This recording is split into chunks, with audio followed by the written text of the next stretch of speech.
time as standards of literacy increased. There was a Public Libraries Act in 1882, which was partly prompted by an increase in leisure time, which gave people more opportunity to read. The present building was opened in 1922. Many people became small shopkeepers. Mass-produced goods were becoming more readily available, and people also had the wages to go out and buy them. Goods were sometimes placed on the pavement to attract trade, and signs hung outside to show what was inside. Stained glass windows were made to attract custom in some of the more established premises, and often town centre houses had their front rooms converted into shops by inserting large windows. But the heyday of the small shop is over, and many have closed.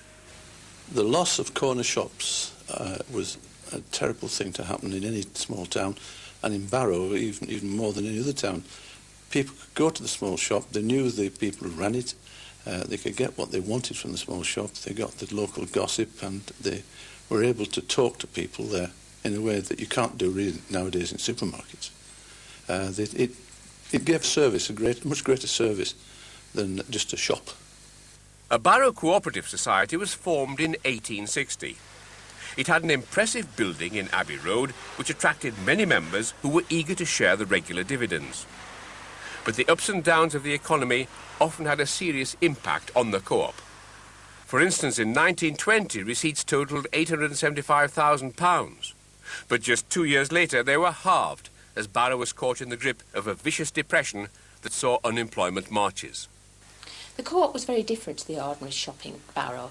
It grew to be a very large business, the largest business in Barrow, and grew to employ 500 or 600 people by the 1940s. It was very much run by the people and started by iron workers in Hindpool.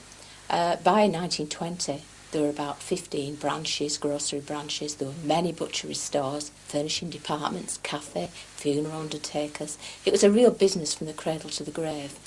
It differed because they weren't trying to make a profit. What they wanted to do is make good quality goods available to people at lowish prices.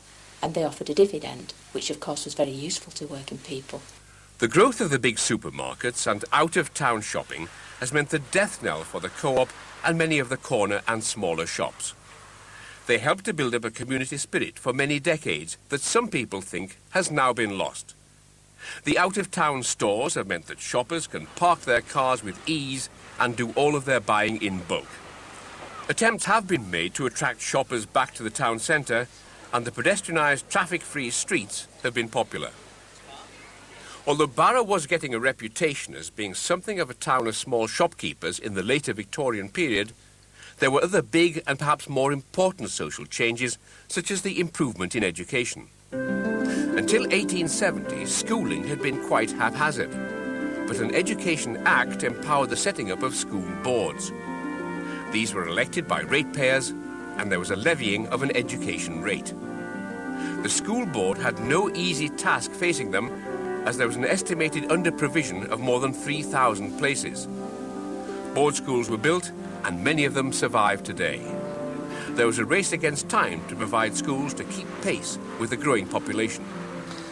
I think the Education Act and its effect on the local population was immense because, of course, in those days there was a lot of itinerant labour going around and children were not receiving an education. Neither had their parents received an education. So for the first time there was compulsory schooling for all these children. I think the facilities in schools in those days would be a shock to modern educationalists because, of course, there were classes of immense size, of all ages, and teachers had the job of teaching those children, possibly in one room, at different grades of teaching. So it must have been a very difficult aim for them to try and give an education to all those children. But of course, it was more strictly regimented than would ever be countenanced today. By 1890, the school board was managing 12 schools with over 7,000 pupils, and it was costing over £6,000 a year. As the running of Barrow became more sophisticated, an improved transport system was needed.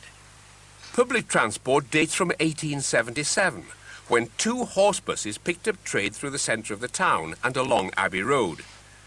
Just a few years later, steam trams were introduced, the municipal trams hauled by small steam engines.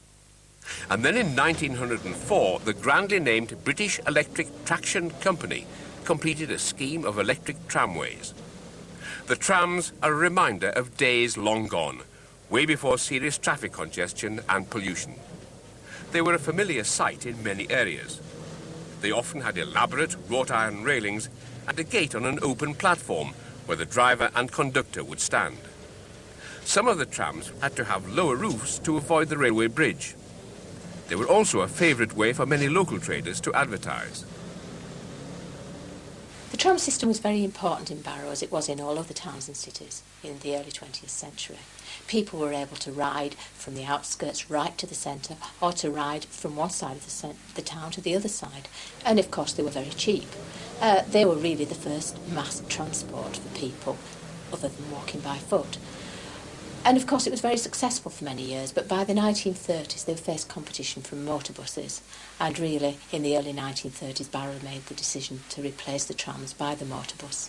I think people nowadays sometimes think that perhaps they shouldn't have done, but at the time they thought it was progress. Other forms of transport have also been important in the development of Barrow, and over the years trains have helped to make the town much more accessible. The last years of Queen Victoria's reign and the start of a new century had also signalled big changes for the Furness Railway. Barrow can largely be said to owe its existence to the railway.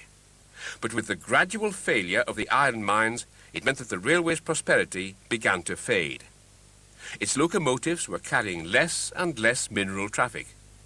In 1895, a man called Alfred Aslett took over as secretary of the Furness Railway, and he had a very different vision for the future. For him, tourism was the answer. The railway officials introduced a lakes tour and ran steamers on Windermere.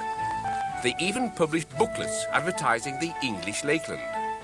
The tour visited Windermere, Bridlewater, Grasmere, Thirlmere and Derwentwater. These were package holidays, and they were well before their time with all-in prices, including things such as the boat, coach and train. The line to Coniston offered opportunities too, and the steam yacht gondola was launched to carry visitors. Aslett attracted visitors from further afield to buy tickets for the Lakeland rail tours. The decision to promote the tourist potential of the railway was successful, and by the early 1900s, Aslett had expanded the existing tours to a series of 20.